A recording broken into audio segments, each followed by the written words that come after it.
المائده چې د قران عظیم شان 15مه سوره ده په مدینه منوره کې را نازله شوې ده. 120 آیاتونه لري. تلاوت او پښتو ترجمه یې تاسو له لومړي آیت څخه اورئ. بسم الله الرحمن الرحیم. د الله په نوم چې ډیر زیات مهربان پورا رحم لرونکی دی. یا ایها الذین آمنوا اوفوا بالعقود أحلت لكم بهيمة الأنعام إلا ما يتلى عليكم غير محل الصيد وأنتم حرم إن الله يحكم ما يريد. ای مؤمنانو د بندیزونو پورا مراعات وکړئ. ستاسو لپاره د څارویو ټول ډولونه حلال وګرځول شول پرته له هغو چې وړاندې به تاسو ته وښودل شي. خو د احرام په حال کې ښکار کول ځان ته مروا کوي. بشک الله چې څه غواړي حکم کوي. يا أيها الذين آمنوا لا تحلوا شعائر الله ولا الشهر الحرام ولا الهدي ولا القلائد ولا آمين البيت الحرام يبتغون فضلا من ربهم ورضوانا وإذا حللتم فاصطادوا ولا يجرمنكم شنآن قوم أن صدوكم عن المسجد الحرام أن تعتدوا وتعاونوا على البر والتقوى ولا تعاونوا على الإثم والعدوان واتقوا الله إن الله شديد العقاب. ای مؤمنان د خدای پالنې د نخو نخانو به حرمتي مکوي. مله حرامو میاشتونه کوم یو حلالوي. مو د قرباني څاروي ته لاس غزوي. مو هغه څاروي ته لاس وروړي چې د هغو په غاړو کې خدای ته د نظرانی په توګه پټي اچول شوی وي.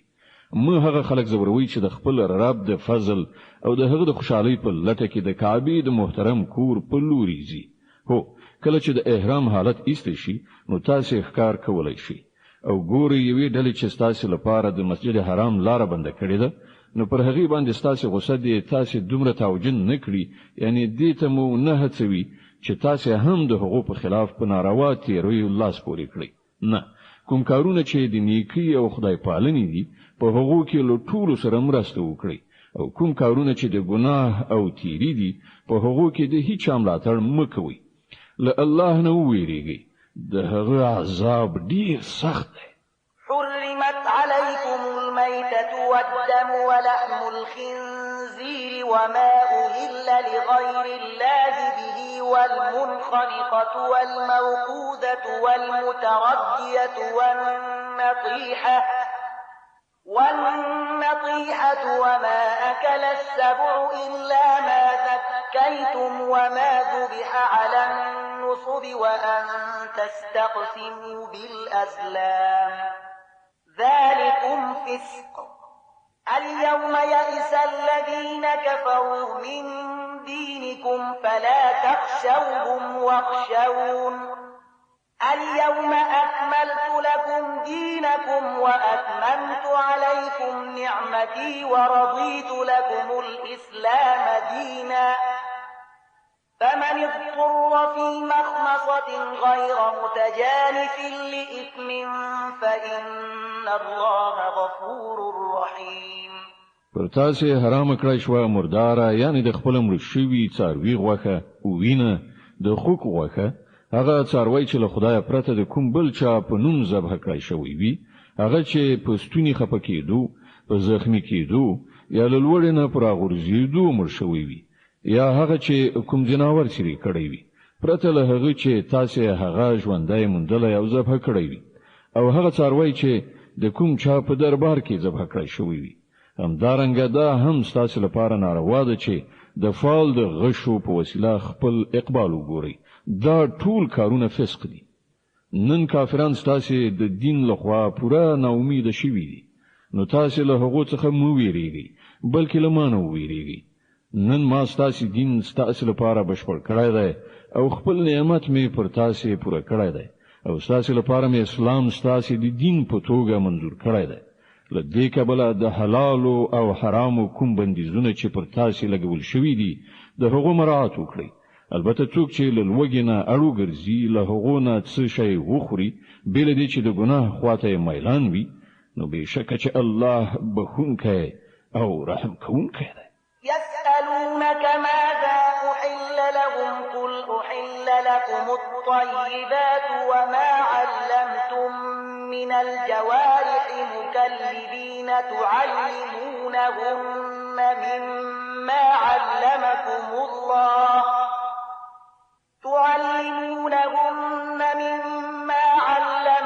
الله فكلوا مما أمسكن عليكم واذكروا اسم الله عليه واتقوا الله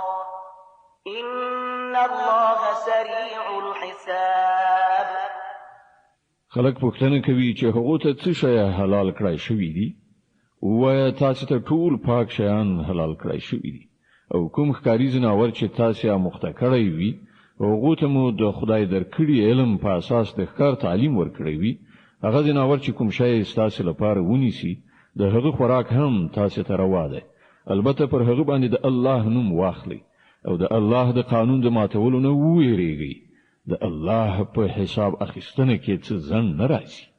اليوم أحل لكم الطيبات وطعام الذين أوتوا الكتاب حل لكم وطعامكم حل لهم والمحصنات من المؤمنات والمحصنات من الذين أوتوا الكتاب من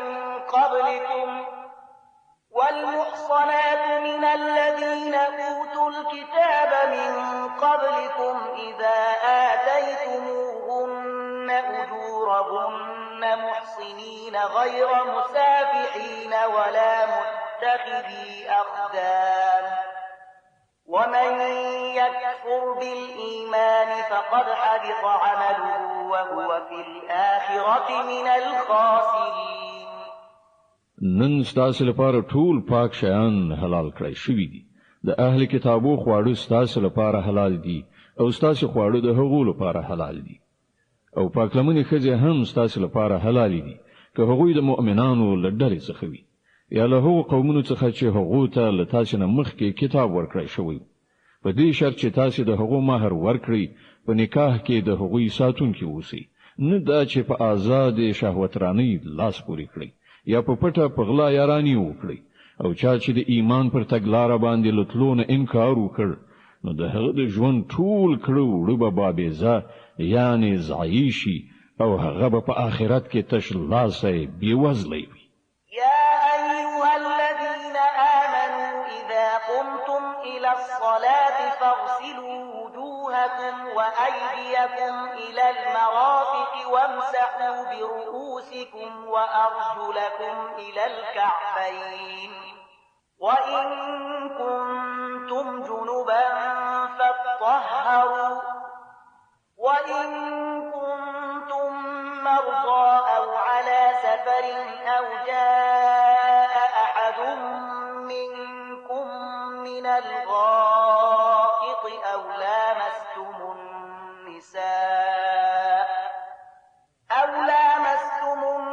النساء فلم تجدوا ماء فتيمموا صعيدا طيبا فامسحوا بوجوهكم وأيديكم منه ما يريد الله ليجعل عليكم من حرج ولكن يريد ليطهركم وليتم نعمته عليكم لعلكم تشكرون. اے مؤمنان کله چې تاسو د لمانځلو لپاره پاتېږئ نو باید چې خپل مخونه او لاسونه تر څنګلو پورې ووینځئ په سرونو باندې لاسونه راکاږئ او پښې تر پنډکیو پورې ووینځئ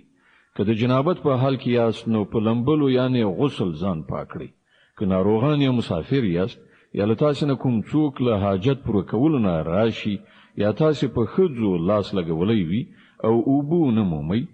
نو له پاکې خاورې نه کار واخلئ پر هغې لاسونه ووهئ په خپلو مخونو او لاسونو باندې راکاږئ. الله نه غواړي چې ژوند در باندې تنګ کړي خو هغه غواړي چې تاسو ستره کړي او خپل نعمت پر تاسو پوره کړی خای چې تاسو شکر ایستونکي شئ. واذكروا نعمة الله عليكم وميثاقه الذي واثقكم به إذ قلتم سمعنا وأطعنا واتقوا الله إن الله عليم بذات الصدور. الله چې تاسو ته کوم نعمت درکړی دی هغه په یاد ساتئ او هغه پوخ لوز او تړون مه هېروئ چې له هغه سره تاسو کړی دی، یعنی ستاسو دا وینا چې مونږ واورېدل او اطاعت مو ومانه. له الله نه وویریږئ، الله ان د زړونو پر رازونو پوهیږي. يا أيها الذين آمنوا كونوا قوامين لله شهداء بالقسط ولا يجرمنكم شنآن قوم على ألا تعدلوا اعدلوا هو أقرب للتقوى واتقوا الله إن الله خبير بما تعملون. ای مؤمنان، د الله لپاره پرختین ولی ولاړ او د عادل شاهدان اوسئ. د کومې ډلې دښمني د تاسو دومره راونه پاروي چې له عدالت نه واوړئ. عدالت وکړئ، دا د خدای ویریدنې سره نږدې اړیکه لري. د الله له ویرې سره کار کوئ. هر څه چې تاسو کوئ الله پرې پوره خبر دی. وعد الله الذين آمنوا وعملوا الصالحات لهم مغفرة وأجر عظيم والذين كفروا وكذبوا بآياتنا أولئك أصحاب الجحيم. کوم کسان چې ایمان راوړي او غوره عملونه سرته رسوي، الله له هغو سره وعده کړی ده چې د هغو له ګناهونو څخه به تیریدنه وشي او هغو ته به ستر ثواب ور په برخه شي. پاتې شول هغه خلک چې کافر شي او د الله آیاتونه دروغ وګڼي،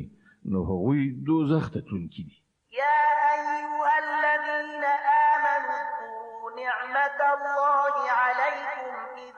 هم قوم أن يبسطوا إليكم أيديهم فكف أيديهم عنكم واتقوا الله وعلى الله فليتوكل المؤمنون. ای مؤمنان، د الله هغه احسان در یاد کړئ چې هغه پر تاسو کړای دی چې یوې ډلې تاسو ته د لاس غځونې اراده کړې و، خو الله پر تاسو باندې د هغو لاسونه پورته کولو ته پرې نه ښودل. د الله نه په ویریدو کار کوونکي اوسئ. د ایمان خاوندان باید په الله باندې ډاډ وي. ولقد أخذ الله ميثاق بني إسرائيل وبعثنا منهم 12 نقيبا وقال الله إني معكم لئن أقمتم الصلاة وآتيتم الزكاة وآمنتم برسلي وعزرتموهم وأقرضتم الله قرضا حسنا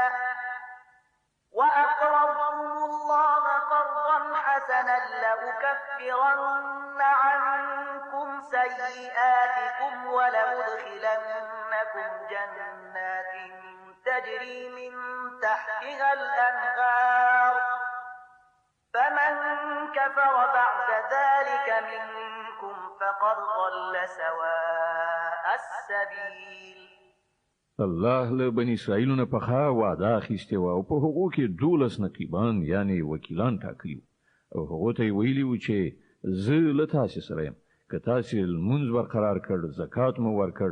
زما پیغمبران مو ومنل، د هغو ملاتړ مو وکړ او خپل خدای ته مو خپور یعنی قرض حسنه ورکړ. باور ولرئ چې زه به تاسو ناوړتیاوي یعنی ګناهوي له تاسو څخه ایسته کړم او تاسو به داسې باغونو ته نه باسم چې تر هغو لاندې به ویالي بهي. خو له دې وروسته چې له تاسو نه چا د کفر چلند غوره کړ، په حقیقت کې هغه سواء السبیل یعنی سم لاره ورکه کړ. فبما نقضهم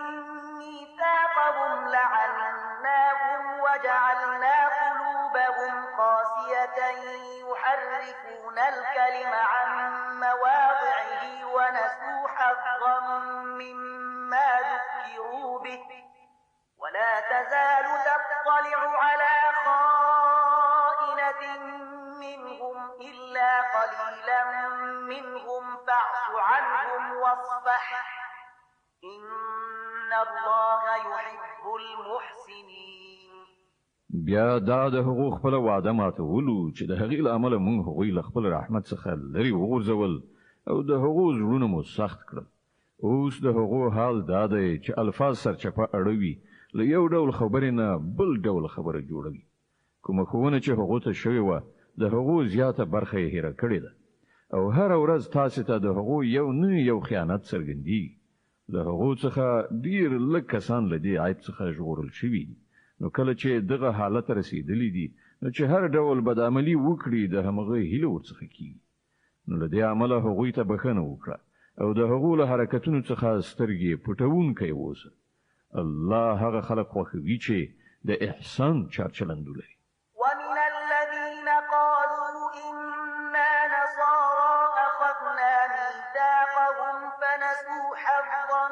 مما ذكروا به فأغرينا بينهم العداوة والبغضاء إلى يوم القيامة وسوف ينبئهم الله بما كانوا يصنعون.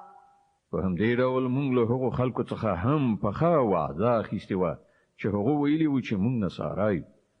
خو هغو ته هم چې کوم درس ورکړی شوی وو د هغه زیاته برخه هغو هیره کړه. په پای کې موږ د هغو په منځ کې تر قیامته پورې د دښمنۍ او په خپلو کې د تاو تریخوالي تخم وکړ او ارومرو به یو وخت راشي چې الله هغو ته وښیي چې هغوی په دنیا کې څه جوړ کړي دي. يا أهل الكتاب قد جاءكم رسولنا يبين لكم كثيرا مما كنتم تخفون من الكتاب ويعفو عن كثير قد جاءكم من الله نور وكتاب مبين يهدي به الله من اتبع رضوانه سبل السلام ويخرجهم من الظلمات إلى النور بإذنه ويهديهم إلى صراط مستقيم. ای اهل کتابو، زمون پیغمبر تاسو ته راغلی دی چې تاسو ته د الهي کتاب زیاتره هغه خبرې لوڅوي، یعنی برملا کوي چې تاسو ور باندې پرده وړوله او له ډیرو خبرونه درتیریږي هم. تاسو ته د الله له لوري روښنايي راغلی ده او یو داسې حق خوښونکی کتاب چې د هغه په وسیله الله تعالی هغو خلکو ته چې د هغه د رضا غوښتونکي دي د سلامتیا لارې ښیي او په خپل امر سره هغوی له ترږمیو څخه راباسي د رڼا لوري ته یې راولي او د سمې لارې په لوري د هغو رهبري کوي. لقد كفر الذين قالوا إن الله هو المسيح ابن مريم قل فمن يملك من الله شيئا إن أراد أن يهلك المسيح ابن مريم وأمه ومن في الأرض جميعا ولله ملك السماوات والأرض وما بينهما يخلق ما يشاء والله على كل شيء قدير. هغه کسان په یقیني توګه کافر شول چې وی ویل همدا مسیح بن مریم خدای دی. ای محمد، دوی ته وایي چې خدای وغواړي چې مسیح بن مریم د هغه مور او د ځمکې ټول اوسیدونکي هلاک کړي، نو څوک کولای شي چې هغه له دغه ارادې نه منع کړی شي؟ الله خود ځمکې او د اسمانونو او د ټولو هغو شیانو څښتن دی چې د ځمکې او اسمانونو په منځ کې میندل کیږي. هر څه چې غواړي هستوي او هغه په هر څه قادر دی. وقالت اليهود والنصارى نحن أبناء الله وأحباؤه قل فلم يعذبكم بذنوبكم بل أنتم بشر ممن خلق يغفر لمن يشاء ويعذب من يشاء ولله ملك السماوات والأرض وما بينهما وإليه المصير. يهوديان او نصارا وایي چې موږ د الله زامن او د هغه ډیر ګران دوستان یو. له هغه نه پوښتنه وکړه نو هغه ستاسو په ګناهونو تاسو ته سزا ولې درکوي؟ په حقیقت کې تاسو هم همغه انسانان یاست لکه چې نور انسانان خدای پیدا کړی. هغه چې چاته وغواړي بخښنه کوي او چاته چې خوښه شي سزا ورکوي. زمکه او اسمان او د هغه ټول موجودات د هغه ملکیت ده او د هغه لوري ته د ټولو ورتګ ده. يا أهل الكتاب قد جاءكم رسولنا يبين لكم على فترة من الرسل أن تقولوا ما جاءنا من بشير ولا نذير فقد جاءكم بشير ونذير والله على كل شيء قدير. اے اهل کتابو، زموږ دا پیغمبر په داسې وخت کې تاسو ته راغلی دی او دین په څرګنده توګه درښیي چې له یوې مودې راهیسې د پیغمبرانو د راتګ لړۍ بنده وه، تر څو چې بیا تاسو دا ونه ویلی شئ چې موږ ته کوم زیری کوونکی او ویرونکی نه دی راغلی. نو ګورئ اوس هغه زیری کوونکی او ویرونکی راغی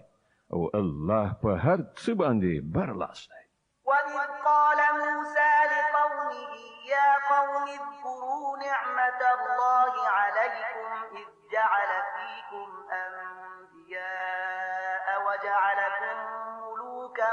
وَآتَاكُمْ مَا لَمْ يُؤْتِ أَحَدًا مِنَ الْعَالَمِينَ. په یاد ولرئ کله چې موسی خپل قوم ته ویلي و چې ای زما قومه،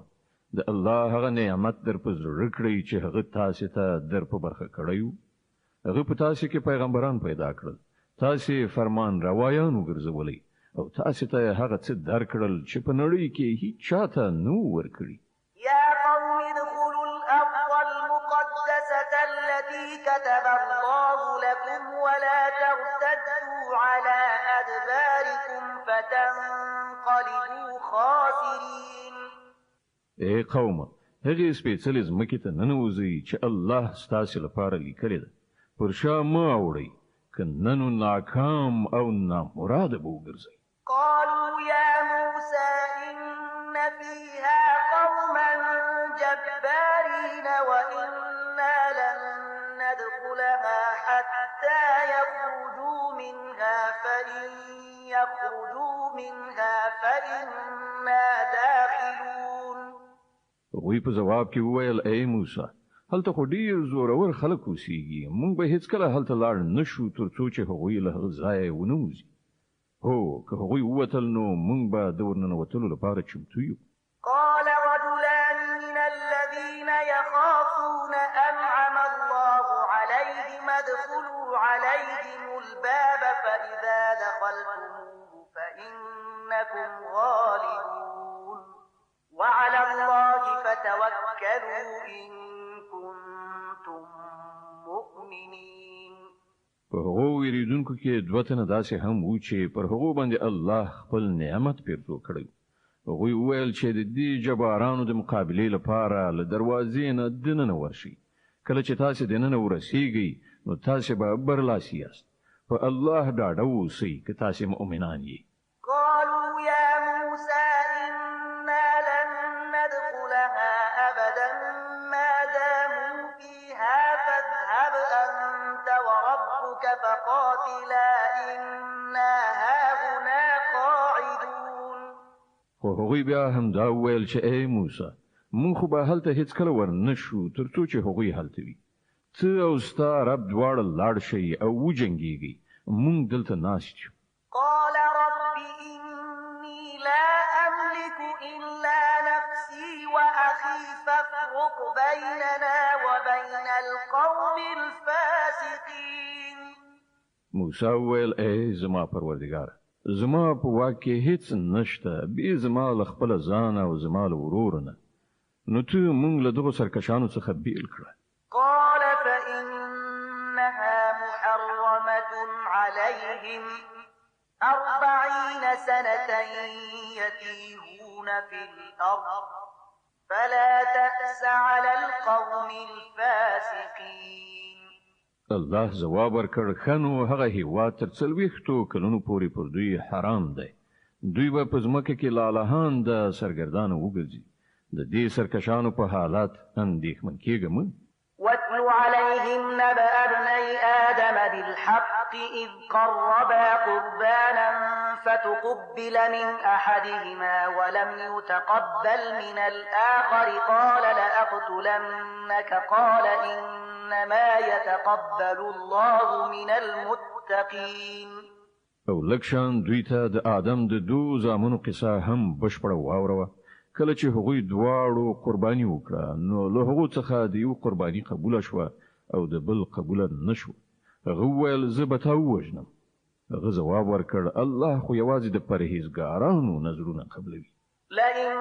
بسطت إلي يدك لتقتلني ما أنا بباسط يدي إليك لأقتلك إني أخاف الله رب العالمين. کته زما د وجلو لپاره لاس پورته کړی نو زه ستا د وجلو لپاره لاس نه پورته کوم. زه له رب العالمین څخه ویریږم. إني أريد أن تبوء بإثمي وإثمك فتكون من أصحاب النار وذلك جزاء الظالمين. زه غواړم چې زما او ستا خپل ګناه ستا پر غاړه شي او دوزخي شي. همدا د ظالمانو د ظلم وړ سزا ده. فطوعت له نفسه قتل أخيه فقتله فأصبح من الخاسرين. په پای کې د هغه نفس د خپل ورور وژل د هغه لپاره آسان کړل او هغه د هغه په وژلو د هغو خلکو له جملې څخه شو چې زیانکاران دي. فبعث الله غرابا يبحث في الأرض ليريه كيف يواري سوءة أخيه قال يا ويلتى أعجزت أن أكون مثل هذا الغراب فأواري سوءة أخي فأصبح من النادمين. بیا الله یو کارغی ولیږي چې د ځمکې په کیندلو یې لاس پورې کړ تر څو چې هغه ته وښیي چې د خپل ورور جسد څنګه پټه کړي. د دې کار په لیدلو هغه ویل افسوس پر ما د دې کارغه په څیر هم ونشو کړای چې د خپل ورور د جسد د پټولو تدبیر مې کړای وای. له هغه وروسته په خپل کړو ډیره پښیمانتیا وکړه. من أجل ذلك كتبنا على بني إسرائيل أنه من قتل نفسا بغير نفس أو فساد في الأرض فكأنما قتل الناس جميعا أنه من قتل نفسا بغير نفس أو فساد في الأرض فكأنما قتل الناس جميعا ومن أحياها فكأنما أحيا الناس جميعا ولقد جاءتهم رسلنا بالبينات ثم إن كثيرا منهم بعد ذلك في الأرض لمسرفون. له همدې امله موږ پر بنی اسرائیل دا فرمان لیکلی و چې چا یو انسان د وینې له بدلې یا په ځمکه کې له فساد خورولو پرته په کوم بل علت وواژه داسې وګڼه لکه چې هغه ټول انسانان وژل او چا چې څوک له مرګه وژغوره داسې وګڼه لکه چې هغه ټول انسانانو ته ژوند وروباښه. خو د هغو حال دا دی چې هغو ته زموږ پیغمبران پر لپسې له روښانه څرګندو لارښودنو سره راغلل. سره له دې هم د هغو زیاتره کسان په ځمکه کې زیاتی کوونکي دي. إنما جزاء الذين يحاربون الله ورسوله ويسعون في الأرض فسادا أن يقتلوا أو يصلبوا أو تقطع أيديهم وأرجلهم من خلاف أو ينفوا من الأرض ذلك لهم خزي في الدنيا ولهم في الآخرة عذاب عظيم. کوم خلک چې الله او د هغه پیغمبر سره جنگي او په ځمکه کې د دې لپاره منډې تړي کوي چې فساد را ولاړ کړي د هغو سزا دا ده چې ووجل شي یا په دارو زړول شي یا د هغو لاسونه او پښې رد بدل غوچې کړای شي یا له وطن وشړل شي دا ذلت او سپکاوی خو د هغو لپاره په دنیا کې ده او په آخرت کې د هغو لپاره لدین لویه سزا ده إلا الذين تابوا من قبل أن تقدروا عليهم فاعلموا أن الله غفور رحيم حکم خلق چې توبه وباسي مخکې لدینه چې تاسو پر تسلط ومومي تاسو ته څرګندوي چې الله بخونکی او رحم کوونکی دی د المائده مبارکه سوره چې د قران عظیم شان 15مه سوره ده په مدینه منوره کې را نازله شوې ده یو سلو شل مبارک آیاتونه لري تلاوت او پښتو ترجمه یې له 15 آیات څخه اوري يا أيها الذين آمنوا اتقوا الله وابتغوا إليه الوسيلة وجاهدوا في سبيله لعلكم تفلحون اے مؤمنانو له الله نو ویریږي او د هغه په حضور کې د مشرف کېدو وسیله ولټوي او د هغه په لار کې جد او جهاد وکړي خای چې تاسو ته بریالیتوب در په برخه شي إن الذين كفروا لو أن لهم ما في الأرض جميعا ومثله معه ليفتدوا به من عذاب يوم القيامة ما تقبل منهم ولهم عذاب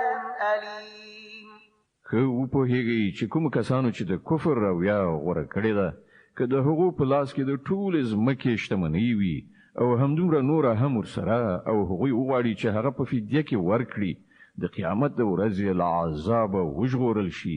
بیا به هم هغه ورڅخه قبول نه کړی شي او هغه ته به دردناک عذاب ورسي يريدون أن يخرجوا من النار وما هم بخارجين منها ولهم عذاب مقيم وی بغواړي چې د دوزخ له اور نه په تیښته ووځي خو نه بشي وتلی او هغوی ته به دایمي عذاب ورکړی شي والسارق والسارقة فاقطعوا أيديهما جزاء بما كسبا نكالا من الله والله عزيز حكيم او غلکه خزوی کناری نه د دواړو لاسونه پرې کړی دا د هغو د خپل ګټې بدله ده او د الله له لوري د عبرت وړ سزا د الله قدرت پر ټولو غالب دی او هغه د پوهې او حکمت څښتن دی فمن تاب من بعد ظلمه وأصلح فإن الله يتوب عليه إن الله غفور رحيم نو څوک چې له ظلم کولو نه وروسته توبه وباسي او ځان اصلاح کړي نو د الله د پیرزوینې نظر به بیا د هغه خواته واوړي الله ډیر بخونکی او رحم کوونکی دی ألم تعلم أن الله له ملك السماوات والأرض يعذب من يشاء ويغفر لمن يشاء والله على كل شيء قدير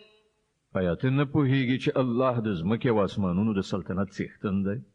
چاته چې خوښه شي سزا ورکوي او چاته چې خوښه شي بخنه کوي هغه د هر څه واکمن دی يا أيها الرسول لا يحزنك الذين يسارعون في الكفر من الذين قالوا آمنا بأفواههم ولم تؤمن قلوبهم ومن الذين هادوا سماعون للكذب سماعون لقوم آخرين لم يأتوك يحرفون الكلم من بعد مواضعه يقولون إن أوتيتم هذا فخذوه وإن لم تؤتوه فاحذروا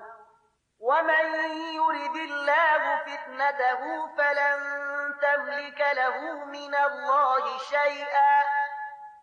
أولئك الذين لم يرد الله أن يطهر قلوبهم لهم في الدنيا خزي ولهم في الآخرة عذاب عظيم ای پیغمبره هغه خلک د ستا د زوریدو باعث نه وي چې د کفر په لاره کې چټک ګامونه اوچتوي که هغوی له هغو کسانو څخه وي چې په خوله وایي موږ ایمان راوړی دی خو د زړه له کومې ایمان نه دی راوړی یا له هغو کسانو څخه وي چې یهودیان شوي دي چې د هغو حال دا دی چې د دروغو لپاره غوږ دي او د نورو خلکو لپاره چې تا ته هیڅ کله نه دي راغلي غوږ باسي ګرځي راګرځي سره له دې چې د کتاب الله د الفاظو صحیح ځایونه ټاکلي دي د هغو معناوې له یو ځای نه بل ځای ته اړوي رااړوي او خلکو ته وایي چې که تاسې ته دا حکم درکړ شي نو ویې منئ که نه نو مې منئ الله چې په فتنه کې د چا د غورځولو اراده کړې وي د الله له مؤاخذې څخه د هغه د ژغورلو لپاره ته هیڅ نشي کولی دا هغه کسان دي چې الله د دوی د زړونو پاکول نه دي غوښتي د دوی لپاره په دنیا کې رسوایی ده او په آخرت کې سخت عذاب سماعون للكذب أكالون للسحت فإن جاءوك فاحكم بينهم أو أعرض عنهم وإن تعرض عنهم فلن يضروك شيئا وإن حكمت فاحكم بينهم بالقسط إن الله يحب المقسطين دوی د دروغ اوریدونکي او د حرام مال خورونکي دي نو که دوی تاته د خپل دعوو په وړاندې کولو راشي نو تاته واک درکول کیږي که دې خوښه وي د هغو فیصله وکړه او که نه نو انکار وکړه که انکار وکړې نو دوی تاته هیڅ زیان نشي رسولی او که فیصله کوي نو د عدالت په اساس یې وکړه چې الله عدالت کوونکي خوښوي وكيف يحكمونك وعندهم التوراة فيها حكم الله ثم يتولون من بعد ذلك وما أولئك بالمؤمنين او دوی ته څنګه فیصله کوونکی ټاکي چې له دوی سره تورات موجود دی په هغه کې د الله حکم لیکل شوی دی او سره له دې هم دوی ورڅخه مخ اړوي اصلي خبره دا ده چې دا خلک له سره ایمان نه لري إنا أنزلنا التوراة فيها هدى ونور يحكم بها النبيون الذين أسلموا للذين هادوا والربانيون والأحبار بما استحفظوا من كتاب الله وكانوا عليه شهداء فلا تخشوا الناس واخشوني ولا تشتروا بآياتي ثمنا قليلا ومن لم يحكم بما أنزل الله فأولئك هم الكافرون مونږ تورات نازل کړل چې په هغه کې لارښوونه او روښنايي وه ټول پیغمبرانو چې مسلمانانو د همغه سره سمې د دغو کسانو چارې چې يهوديان شوي وو فیصله کولی او په همدې شان خدای پالونکو او احبارو یعنی رباني عالمانو هم د فیصلو مدار همغه ټاکلی ځکه چې هغوی ته د الله د کتاب د ساتنې مسؤلیت ور په غاړه شوی او پر هغه باندې هغوی شاهدان نو اې د يهودو ډلې تاسو له خلکو نه مو ویریږئ بلکې له مانو ویریږئ او د لګي لګي بدلی اخیستلو په مقابل کې زما د آیاتونو پلورل پریږدي کوم خلک چې د الله د نازل کړي قانون سره سمې فیصلې و نکړي همغوی کافران دي وكتبنا عليهم فيها أن النفس بالنفس والعين بالعين والأنف بالأنف والأذن بالأذن والسن بالسن والجروح قصاص فمن تصدق به فهو كفارة له ومن لم يحكم بما أنزل الله فأولئك هم الظالمون په تورات کې مونږ پر يهوديانو دا حکم لیکلی و چې د نفس په بدل کې نفس د سترګې په بدل کې سترګه د پزې په بدل کې پزه د غوږ په بدل کې غوږ د غاښ په بدل کې غاښ او د ټولو زخمونو لپاره برابره بدله نو که څوک قصاص صدقه کړي نو هغه د هغه لپاره کفاره ده او کوم خلک چې د الله د نازل کړي قانون سره سم فیصله و نکړي هغوی ظالمان دي وقفينا على آثارهم بعيسى ابن مريم مصدقا لما بين يديه من التوراة وآتيناه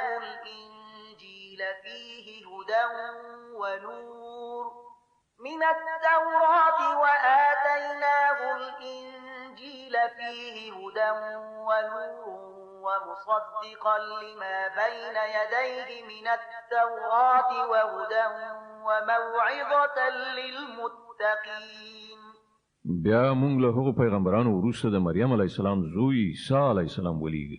له تورات نه چې کوم شی د هغه په وړاندې موجود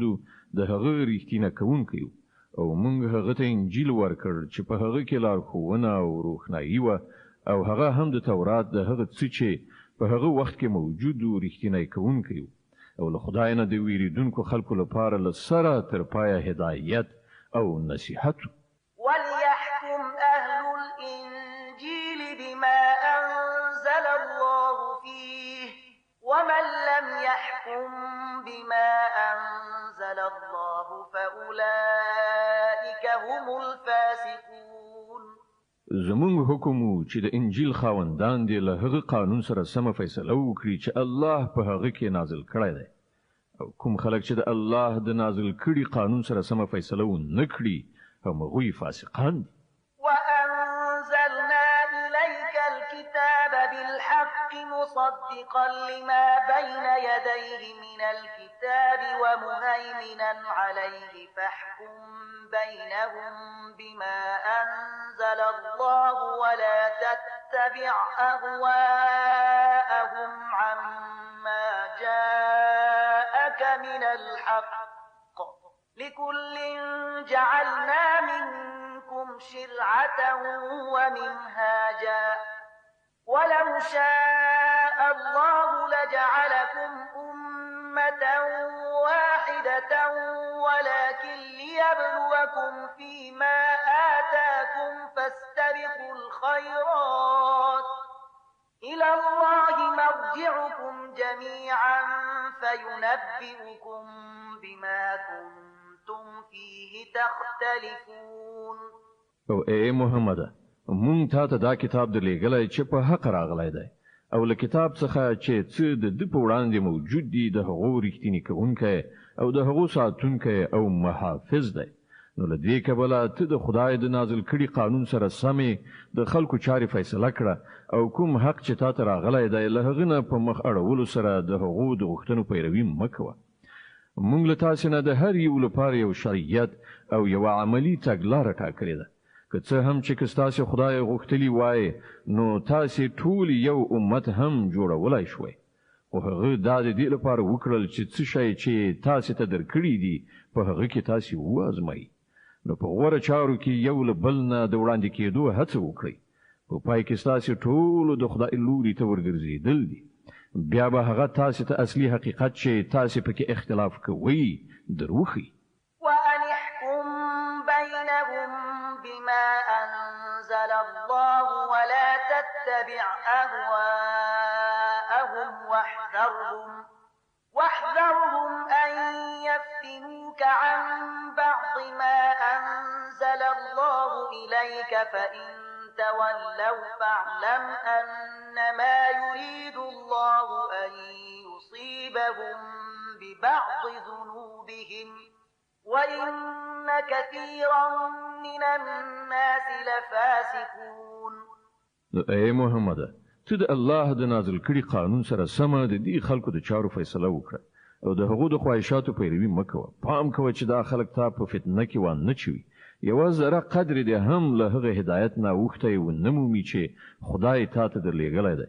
نو که دوی ورڅخه مخ واړوي نو وپوهیږه چې الله د دوی د ځینو ګناهونو په مجازات کې په غم کې د دوی د اخته کولو اراده کړې ده او دا حقیقت دی چې له دې خلکو نه زیاتره فاسقان دي. أفحكم الجاهلية يبغون ومن أحسن من الله حكما لقوم يوقنون. که دوی د خدای له قانون څخه مخ اړوي نو آیا بیا د جاهلیت فیصله غواړي؟ په داسې حال کې کوم خلک چې په الله باور لري د هغو په نزد الله نه بل غوره فیصله کوونکی هیڅ نشته. د المائده مبارکه سوره چې د قرآن عظیم شان 5مه سوره ده په مدینه منورې کې را نازله شوې ده، 120 مبارک آیاتونه لري. تلاوت او پښتو ترجمه یې له 150 آیت څخه اوري. يا أيها الذين آمنوا لا تتخذوا اليهود والنصارى أولياء بعضهم أولياء بعض ومن يتولهم منكم فإنه منهم إن الله لا يهدي القوم الظالمين. ای مؤمنانو، يهوديان او عیسایان خپل ملګری منیسي. دوی په خپل منځو کې سره ملګری دي، او کله تاسو نه څوک هغوی خپل ملګری نیسي، نو بیا هغه هم په همغو کې شمیرل کی. په دې کې شک نشته چې الله ظالمان له خپل لارښوونې څخه بې برخې کوي. فترى الذين في قلوبهم مرض يسارعون فيهم يقولون نخشى أن تصيبنا دائرة فعسى الله أن يأتي بالفتح أو أمر من عنده فيصبحوا على ما أسروا في أنفسهم نادمين. ته ګوري چې د چا په زړونو کې چې د نفاق ناروغي ده، هغوی په همغوی کې په منډو تړو اوړي راوړي، وایي مونږ ویریږو چې چیرې مونږ په کوم غم اخته نشو. خو لرې نه ده چې کله الله تاسو ته غوڅ برای در په برخه کړي یا له خپل لوري نه کومه بله خبره څرګنده کړي، نو دا خلک به په خپل دغه منافقت کې چې په زړونو کې پټوي پښیمانه وي. ويقول الذين آمنوا أهؤلاء الذين أقسموا بالله جهد أيمانهم إنهم لمعكم حبطت أعمالهم فأصبحوا خاسرين. او په هغه وخت کې به مؤمنان وایي آیا دا همغه خلک دي چې د الله سره په کلکو قسمونو خوړلو یې باور درکوي چې مونږ له تاسو سره یو. د هغوی ټول عملونه به بېځا یعنی ضایع شول او په پای کې دوی ناکام او نامراده پاتې شول. يا أيها الذين آمنوا من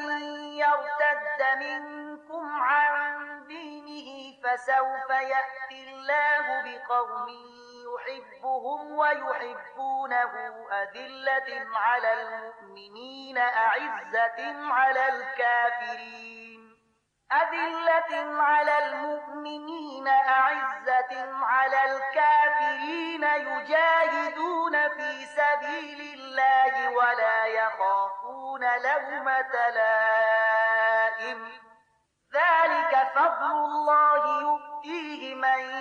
يشاء والله واسع عليم.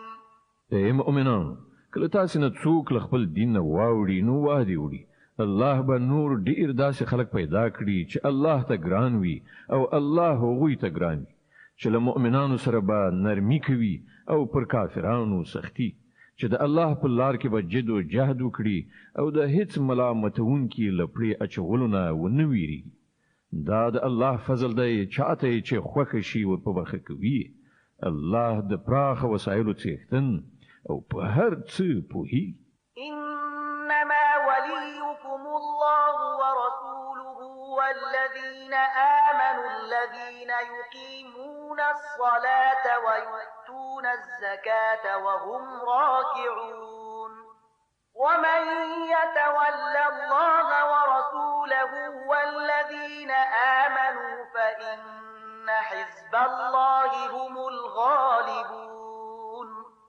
ستاسو ملګری خو په حقیقت کې یوازې الله او د الله پیغمبر او هغه مؤمنان دي چې لمونځونه قایموي، زکات ورکوي او د الله په وړاندې سرټیټونکي دي. او څوک چې الله او د هغه پیغمبر او مؤمنان خپل ملګری نیسي، هغه ته دې څرګندوي چې همدا د الله ډله غالبیدونکې ده. يا أيها الذين آمنوا لا تتخذوا الذين اتخذوا دينكم هزوا ولعبا من الذين أوتوا الكتاب من قبلكم والكفار أولياء واتقوا الله إن كنتم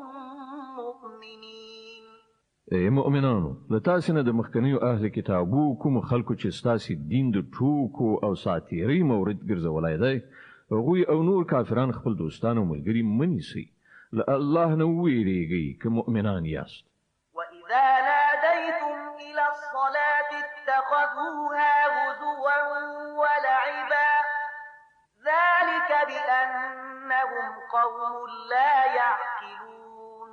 کله چې تاسو د لمانځه لپاره ندا کوي نو هغوی ورپورې ملنډې وهي او لوبې ورسره کوي. د دې دلیل دا دی چې هغوی پوهه نه لري. قل يا أهل الكتاب هل تنقمون منا إلا أن آمنا بالله وما أنزل إلينا وما أنزل من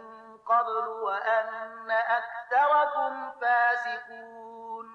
دوی ته وایا ای اهل کتابو تاسو چې په کومه خبره له موږ سره وران یاست هغه لدی پرته نور څه دي چې موږ پر الله او د دین په هغه خوونه ایمان راوړی دی چې موږ ته نازله شوې ده او له موږ نه مخکې هم نازله شوې وه او له تاسو نه زیاتره خلک فاسقان. قل هل أنبئكم بشر من ذلك مثوبة عند الله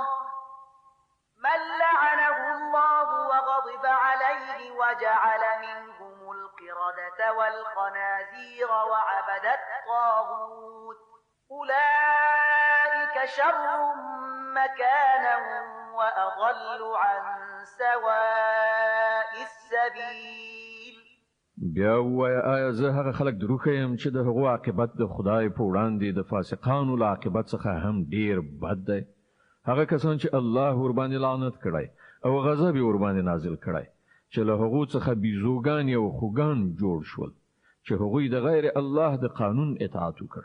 د هغو درجه لا ډیره زیاته بده ده او هغوی له سواء السبیل یعنی سم لارې څخه ډیر زیات منحرف شوي. وإذا جاءوكم قالوا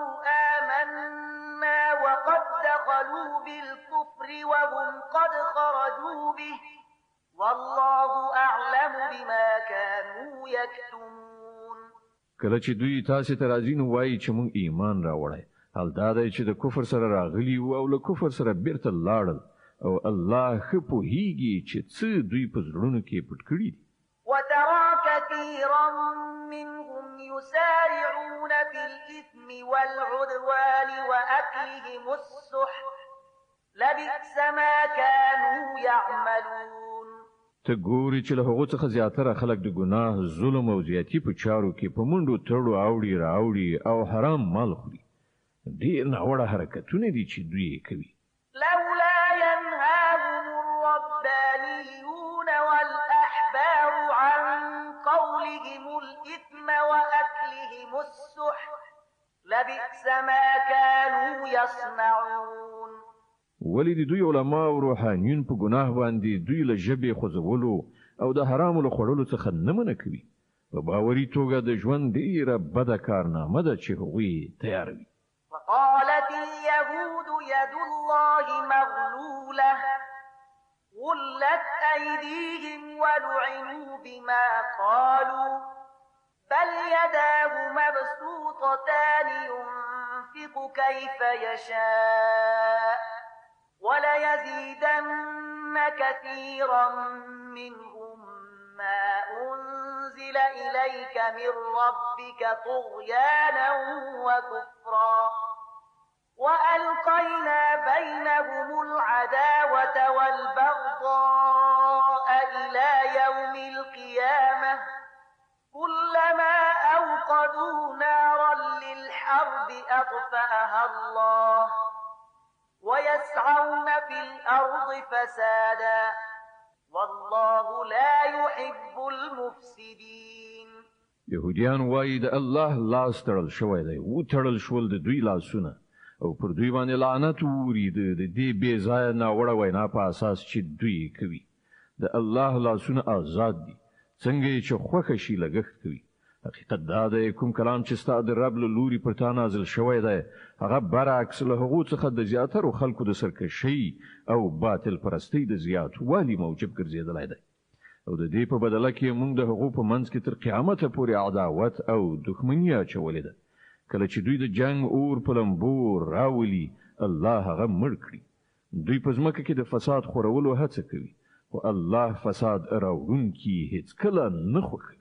ولو أن أهل الكتاب آمنوا واتقوا لكفرنا عنهم سيئاتهم ولأدخلناهم جنات النعيم که د دې سرغړونې په ځای دغه اهل کتابو ایمان راوړی وای او له خدایه د ویریدو کړندارې غوره کړې وای نو موږ به د دوی بدۍ ورڅخه ایسته کړې وي او دوی به مو له نعمتونو څخه پر معمورو جنتونو ته ننویستلي وای ولو أنهم أقاموا التوراة والإنجيل وما أنزل إليهم من ربهم لأكلوا من فوقهم ومن تحت أرجلهم منهم أمة مقتصدة وكثير منهم ساء ما يعملون کاش کې دوی تورات او انجیل او هغه نور کتابونه قائم کړی وای چې د دوی د رب له لوري دوی ته لیږل شوی وو که داسې کړی وای نو د دوی لپاره به له پاسه روزي ورېدله او له لاندې به راخوټېدله که څه هم چې په دوی کې ځینې خلک په سمه لاره تلونکي هم شته خو د دوی زیاتره ډېر بدعمله دي يا أيها الرسول بلغ ما أنزل إليك من ربك وإن لم تفعل فما بلغت رسالته والله يعصمك من الناس إن الله لا يهدي القوم الكافرين ای پیغمبره څه چې ستا د رب له لوري پر تا نازل کړی شوي دي هغه خلکو ته ورسوه که داسې دې ونه کړل نو د هغه د پیغمبرۍ حق دې ادا نه کړ الله د خلکو له شر څخه ستا ژغورونکی دی باور ولره چې هغه به هیڅکله ستا په مقابله کې کافرانو ته د بري لاره ونه ښیي قل يا أهل الكتاب لستم على شيء حتى تقيموا التوراة والإنجيل وما أنزل إليكم من ربكم وليزيدن كثيرا منهم ما أنزل إليك من ربك طغيانا وكفرا فلا تأس على القوم الكافرين په صراحت سره وایي چې ای اهل کتابو تاسو هیڅکله کوم اساس نه لري تر څو پورې چې تورات انجیل او هغه نور کتابونه نافذ نه کړئ چې ستاسو د رب له لوري نازل کړی شوی دي دا فرمان و چې پر تا نازل کړی شوی دی ارومرو له هغونه د زیاترو سرغړونه او انکار زیات کړي او د کافرانو په حال باندې څه افسوس مکوه إن الذين آمنوا والذين هادوا والصابئون والنصارى من آمن بالله واليوم الآخر وعمل صالحا فلا خوف عليهم ولا هم يحزنون مسلمان وی که يهودي صابي وی او که عیسائی څوک چې په الله او د آخرت په ورځ ایمان راوړي او نیک عمل وکړي بشکه چې نه د هغه لپاره د څه ویرې ځای شته او نه د خفګان لقد أخذنا ميثاق بني إسرائيل وأرسلنا إليهم رسلا كلما جاءهم رسول بما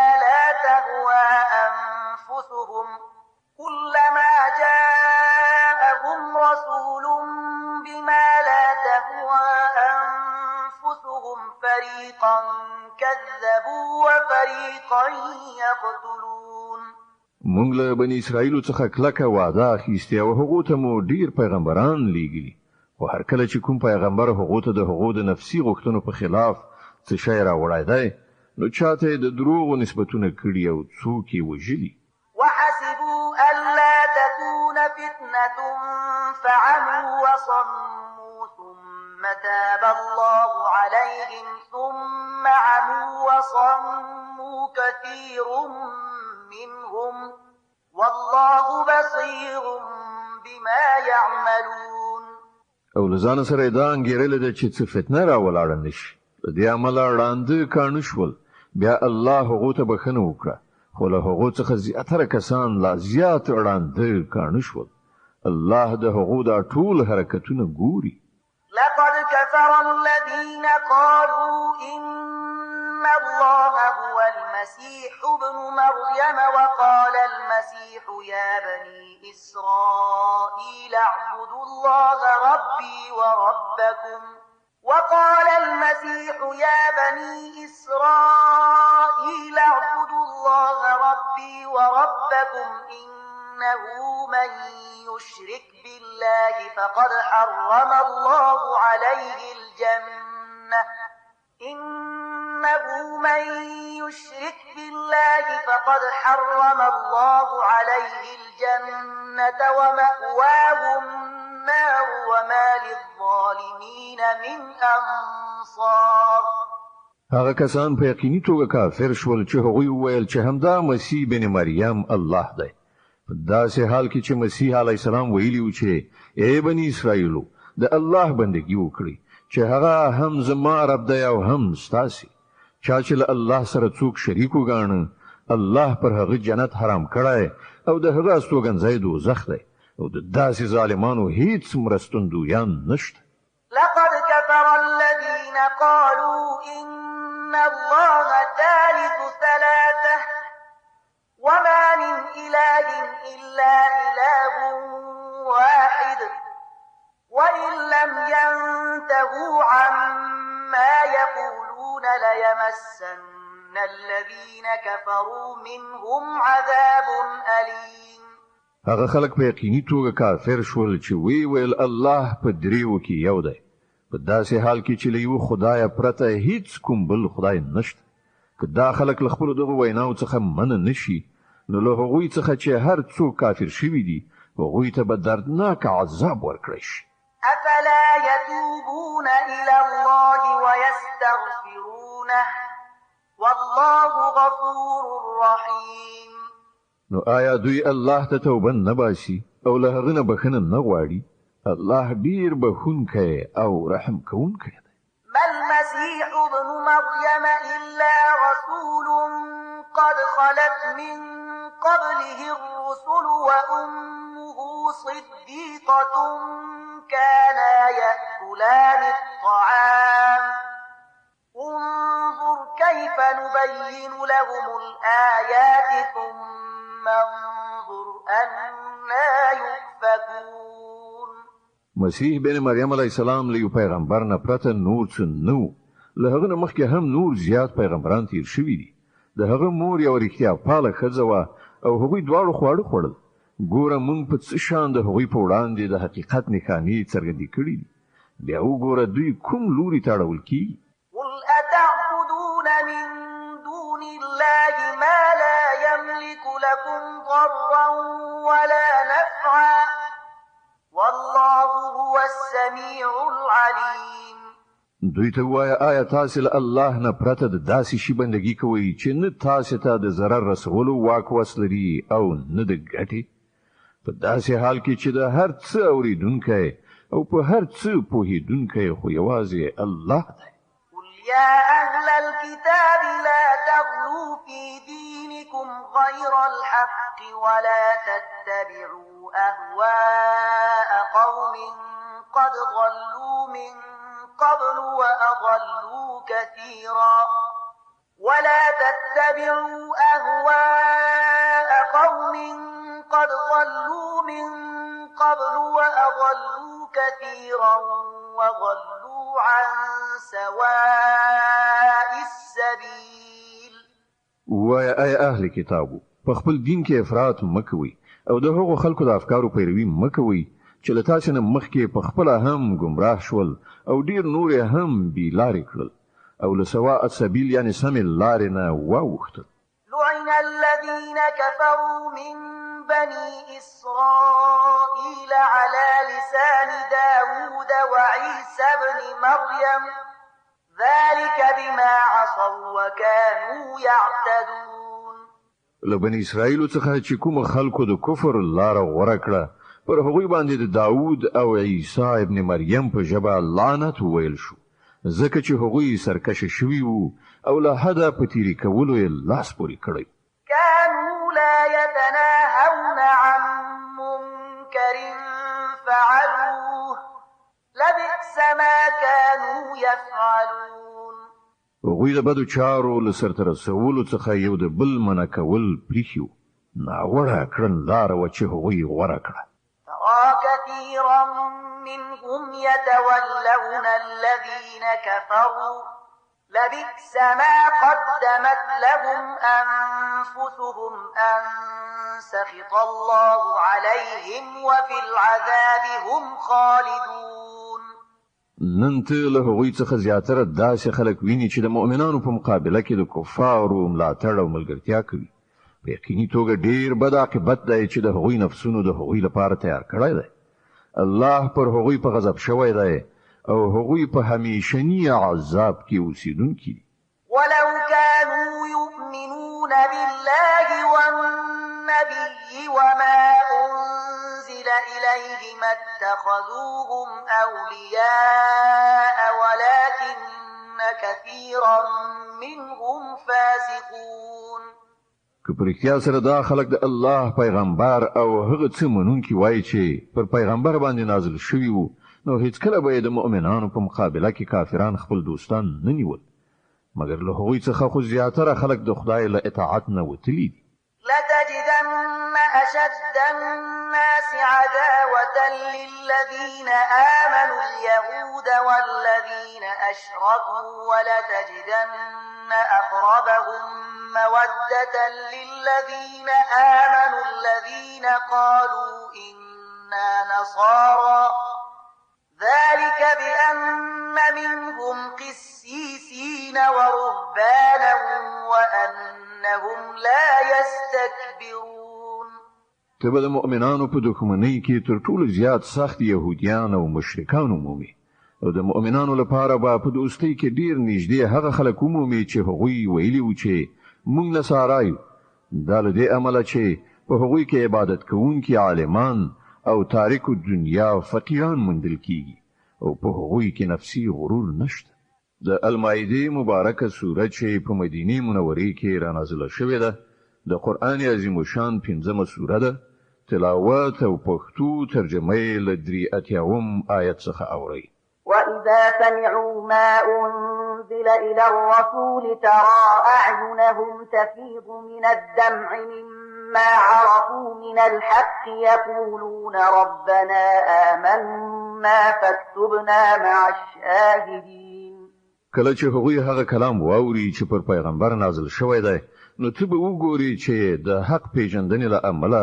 د هغو په سترګو کې اوښکې ډنډېږي هغوی په لوړه غږ وایي چې پروردګاره موږ ایمان راوړ زموږ نوم په شاهدي ویونکو کې ولیکه وما لنا لا نؤمن بالله وما جاءنا من الحق ونطمع أن يدخلنا ربنا مع القوم الصالحين او هغوی وایي چې خنو موږ ولې په الله ایمان را نوړو او کوم حق چې موږ ته راغلی دی هغه ولې ونه منو په داسې حال کې چې موږ د دې خبرې هیلهمند یو چې زموږ رب دې موږ په صالحانو کې حساب کړي فأثابهم الله بما قالوا جنات تجري من تحتها الأنهار خالدين فيها وذلك جزاء المحسنين د هغوی د دې وینا له امله الله هغو ته داسې جنتونه ورکړل چې تر هغو لاندې ویالې بهیږي او هغوی به پکې د تل لپاره اوسیږي دا د ښې کړنلارې غوره کوونکو بدله ده والذين كفروا وكذبوا بآياتنا أولئك أصحاب الجحيم پاتې شول هغه کسان چې هغوی زموږ د آیاتونو له منلو څخه سر وغړاو او هغه یې دروغ وانګیرل نو هغوی د دوزخ وړ دي يا أيها الذين آمنوا لا تحرموا طيبات ما أحل الله لكم ولا تعتدوا إن الله لا يحب المعتدين اے مؤمنانو کوم پاک شیان چې الله ستاسو لپاره حلال کړی دي هغه مه حراموي او له حد نه تیری مکوي تیری کوونکی د الله ډیر بدی سي وكلوا مما رزقكم الله حلالا طيبا واتقوا الله الذي أنتم أنتم به مؤمنون څه شی چې الله حلال او پاک روزي تاسو ته درکړی ده هغه خوري څخی او د هغه خدای له نافرمانی څخه په څنګه اوسئ چې پر هغه مو ایمان راوړی. لا يؤاخذكم الله باللغو في أيمانكم ولكن يؤاخذكم بما عقدتم الأيمان فكفارته إطعام 10 مساكين من أوسط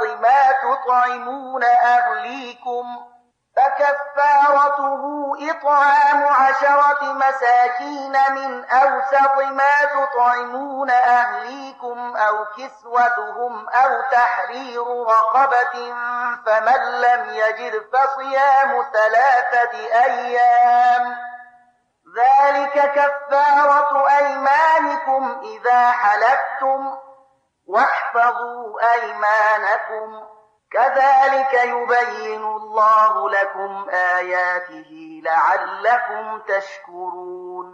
تاسو چې کومې بابیزه او غیر ارادي لوړې کوي یعنی قسمونه خوري پر هغه مو الله نه نیسي. حکم لوړې یعنی قسمونه چې تاسو له پوهې او ادراک سره کوي پر هغه به مو ارو هغه ونیسي.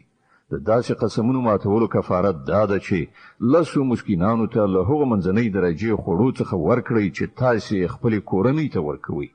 یا هغوی په جامه پټ کړئ یا یو غلام آزاد کړئ او څوک چې د دې وسو نه لري هغه د 3 ورځې روزه ونیسي. دا ستاسو د قسمونو کفاره ده چې کله قسم وخورئ او ماتې کړئ د خپل قسمونو ساتنه وکړئ. په دې توګه الله خپل حکمونه تاسو ته څرګندوي. بكار دا چتاسي شكر باسي. يا أيها الذين آمنوا إنما الخمر والميسر والأنصاب والأزلام رجس من عمل الشيطان فاجتنبوه لعلكم تفلحون. اي مؤمنان دا شراب قمار دا درشله یعنی نسب شوی تیګه د عبادت لپاره او غشي د بخت ازمایلو په خاطر د ټول ناولی او شیطانی کارونه دي. له هغه ډډه وکړئ هیله ده چې تاسو ته به برای در په برخه شي. إنما يريد الشيطان أن يوقع بينكم العداوة والبغضاء في الخمر والميسر ويصدكم عن ذكر الله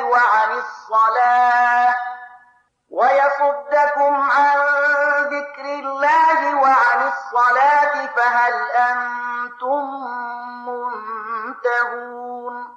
شیطان خدا غواړي چې د شراب او خمار په وسیله ستاسو په منځ کې عداوت او دښمنی واچوي او تاسو د خدای له یادولو او لمانځه څخه منع کړي. نو آیا تاسو له دې چارو څخه لاس اخلئ؟ وأطيعوا الله وأطيعوا الرسول واحذروا فإن توليتم فاعلموا أنما على رسولنا البلاغ المبين. د الله او د هغه د پیغمبر خبره ومنئ او د الله او د هغه د رسول نافرمانی څخه رامنه شي. او که تاسو حکم ته شاکړه او پوهیږئ چې زمون پر پیغمبر د څرګند حکم رسولو مسؤلیت. ليس على الذين آمنوا وعملوا الصالحات جناح فيما طعموا إذا ما اتقوا وآمنوا وعملوا الصالحات ثم اتقوا وأحسنوا والله يحب المحسنين. څوک چې ایمان راوړي او غوړه چارې سرته ورسوي هغوی چې مخکې څه خورلي څه خلی وو په هغو به ونیول شي په دې شرط چې په آینده کې له هغو شیانو څخه ځان وژغوري چې حرام کړی شوي دي او پر ایمان ټینګ ودرېږي او ښه کارونه وکړي. بیا چې له کومو شیانو منع وشي له هغو څخه لاس واخلي او څه چې د خدای امر وي هغه ومني. بیا د خدای له ویرې سره ښه کړنلاره ونیسي. الله نیک عمله خلق خوښوي. يا أيها الذين آمنوا ليبلونكم الله بشيء من الصيد تناله أيديكم ورماحكم ليعلم الله من يخافه بالغيب فمن اعتدى بعد ذلك فله عذاب أليم. اے مؤمنان الله به تاسو د هغه ښکار په وسیله په سخت ازموینه کې واچوي چې بیخي تاسو د لاسونو او نیزو تر کنټرول لاندې راغلي وي. د دې لپاره چې ولیدل شي چې له تاسو نه څوک له هغه نه په غیاب کې ویریږي نو چا چې له دې اختار نه وروسته د الله له ټاکل شوي حد نه تیری وکړ د هغه لپاره دردناک عذاب دی. يا أيها الذين آمنوا لا تقتلوا الصيد وأنتم حرم ومن قتله منكم متعمدا فجزاء مثل ما قتل من النعم يحكم به ذوى عدل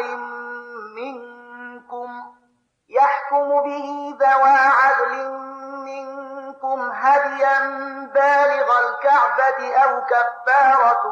طعام مساكين أو عدل ذلك صياما ليذوق وبال أمره عفى الله عما سلف ومن عاد فينتقم الله منه والله عزيز ذو انتقام.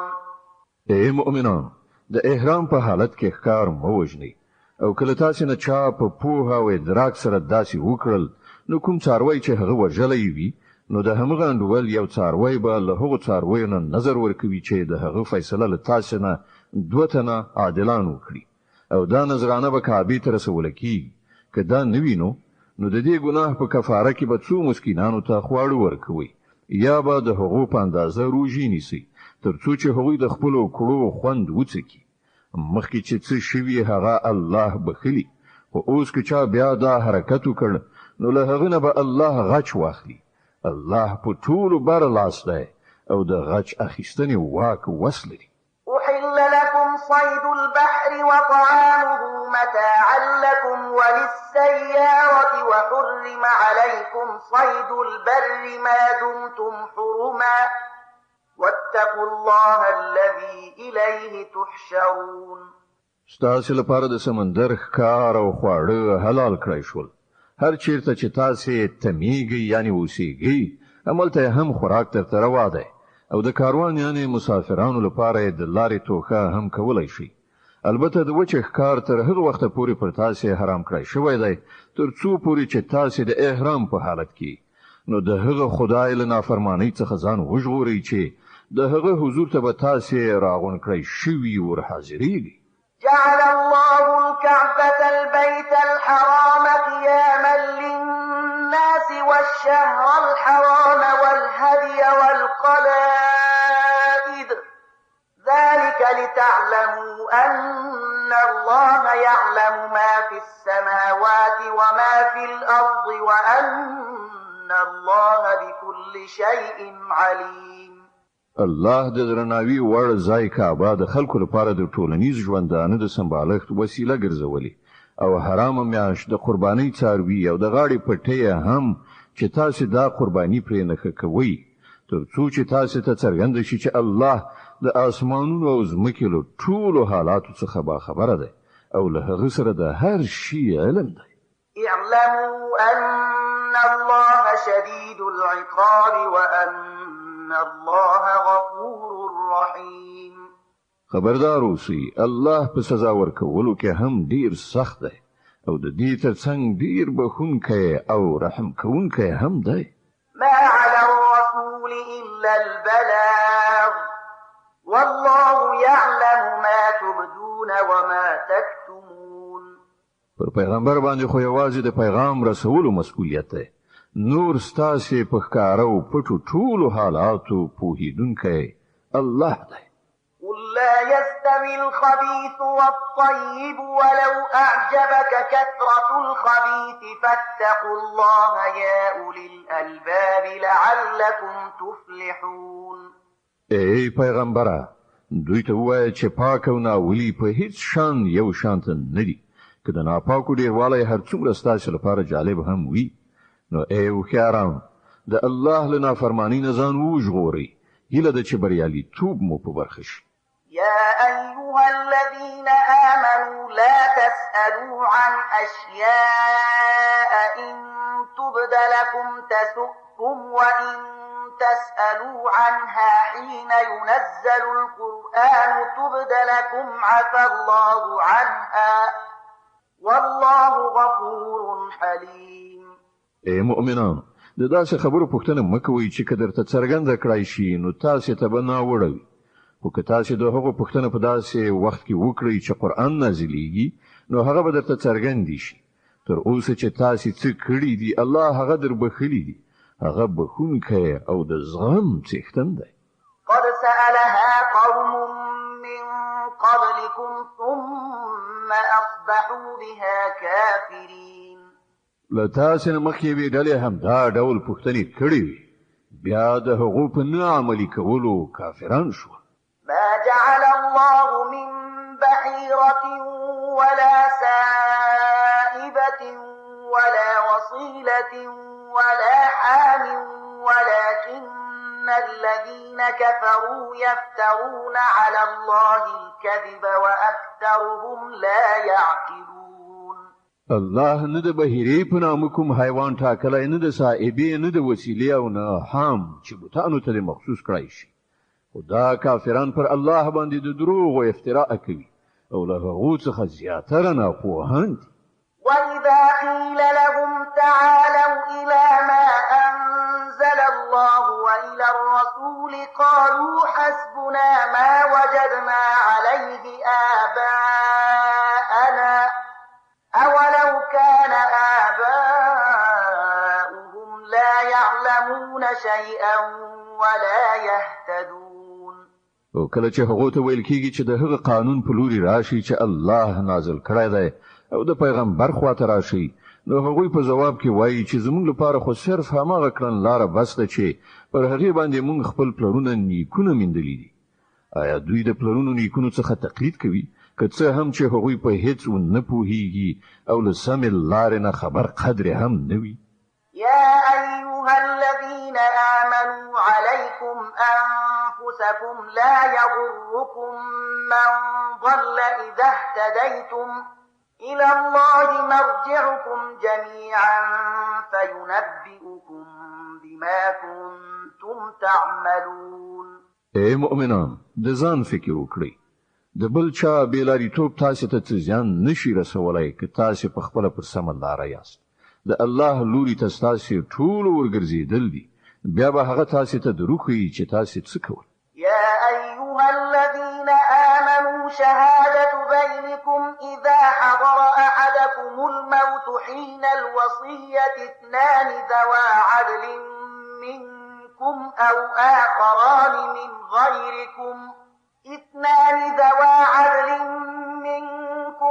آخران من غيركم إن أنتم ضربتم في الأرض فأصابتكم مصيبة الموت تحبسونهما من بعد الصلاة فيقسمان بالله إن ارتبتم لا نشتري به ثمنا ولو كان ذا قربى ولا نكتم شهادة الله إنا إذا لمن الآثمين اے مؤمنان کله چې له تاسو نه د کوم چا د مرګ وخت راشي او هغه وصیت کوي نو د هغه لپاره د شاهدۍ نصاب دا دی چې له تاسو نه د دوه عادلان شاهدان ونیول شي یا که تاسو د پردیسۍ په حالت کې یاست او هلته د مرګ مصیبت مخې ته راشي نو له غیر مسلمانانو څخه د دوه شاهدان ونیول شي بیا که څه شک پیدا شي نو له لمانځنه وروسته د دواړه شاهدان په جماعت کې ستانه کړی شي او هغوی د په خدای قسم وکړي ودی وایي چې موږ د څه شخصي ګټې په بدل کې د شاهدۍ پلورونکي نه یو او که څوک زموږ څه خپلوانه هم وي موږ د هغه مراعات کوونکي نه یو او نه موږ د خدای لپاره شاهدي پټونکي یو که موږ داسې وکړل نو په ګناهکارانو کې دي وشمېرل شو فإن عثر على أنهما استحقا إثما فآخران يقومان مقامهما من الذين استحق عليهم الأوليان فيقسمان بالله لشهادتنا أحق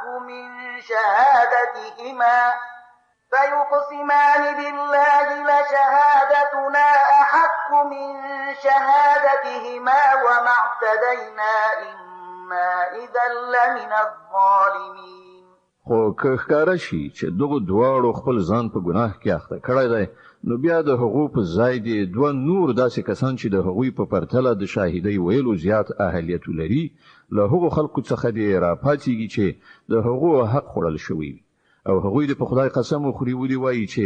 زمون شاهدی د هغو د شاهدی په پرتله زیاته په حق ده او مونږ په خپل شاهدی کې څه زیاته نه دی کړی که مونږ داسې وکړو نو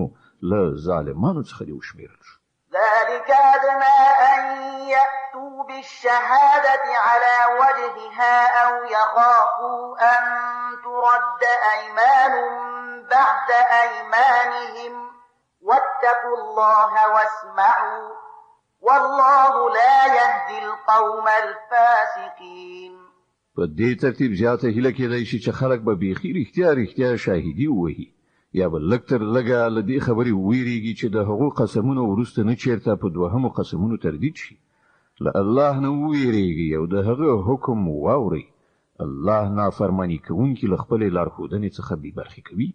يوم يجمع الله الرسل فيقول ماذا أجبتم قالوا لا علم لنا إنك أنت علام الغيوب.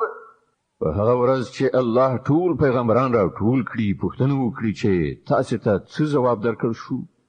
نو هغوی به عرض وکړي چې موږ هیڅ نه پوهیږو همدا ته په ټولو پټو حقایقو پوهیږي. إذ قال الله يا عيسى ابن مريم اذكر نعمتي عليك وعلى والدتك إذ أيدتك بروح القدس تكلم الناس في المهد وكهلا وإذ علمتك الكتاب والحكمة والتوراة والإنجيل وإذ تخلق من الطين كهيئة الطير بإذني فتنفخ فيها فتكون طيرا بإذني وتبرئ الأكمه والأبرص بإذني وإذ تخرج الموتى بإذني وإذ كففت بني إسرائيل عنك إذ جئتهم بالبينات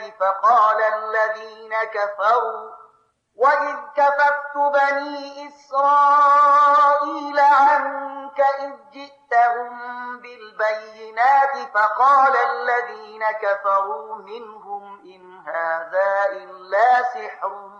مبين. بل هغه وخت در په زړه کړه چې کله الله فرمایي چې اې د مریم زوی عیسی زما هغه نعمت در یاد کړه چې ما پر تا او ستا په مور پیرزو کړیو ما په سپېڅلي روح سره ستا مرسته وکړه تا په زنګو کې هم د خلکو سره خبرې کولې او په آخر عمر ته پر رسیدو هم ما تا ته د کتاب حکمت تورات او انجیل ښوونه وکړه تا زما په حکم له خټې څخه د مرغۍ جوسه جوړوله او په هغې کې د پوکای کاو او هغه زما په امر مرغۍ جوړېده تا مورزادي ړانده او پیس ناروغان زما په امر رغول تا مړي زما په امر راویستل یعنی د مرګ له حالت څخه د ژوند حالت ته راویستل بیا چې کله ته بني اسرائیلو ته له څرګندو نښانو سره ورغلې او څوک چې له هغو څخه د حق منکرانو هغوی وویل چې دا نښانې له کوډګرۍ نه پرته نور څه نه دي نو همدا ما ته له هغو څخه وژغورلې. وإذ أوحيت إلى الحواريين أن آمنوا بي وبرسولي قالوا آمنا واشهد بأننا مسلمون. او کله چې ما حواریانو ته اشاره وکړه چې په ما باندې او زما پر پیغمبر ایمان راوړي نو هغوی وویل چې موږ ایمان راوړ او شاهدان اوسئ چې موږ مسلمانان. إذ قال الحواريون يا عيسى ابن مريم هل يستطيع ربك أن ينزل علينا مائدة من السماء قال اتقوا الله إن كنتم مؤمنين. د حواریانو په لړ کې دا پیښه هم په یاد لره چې کله حواریانو وویل ای عیسی ابن مریم آیا ستا رب پر موږ باندې له اسمانه د خوړو یو دسترخوان را کوزولی شي نو عیسی علیه السلام وویل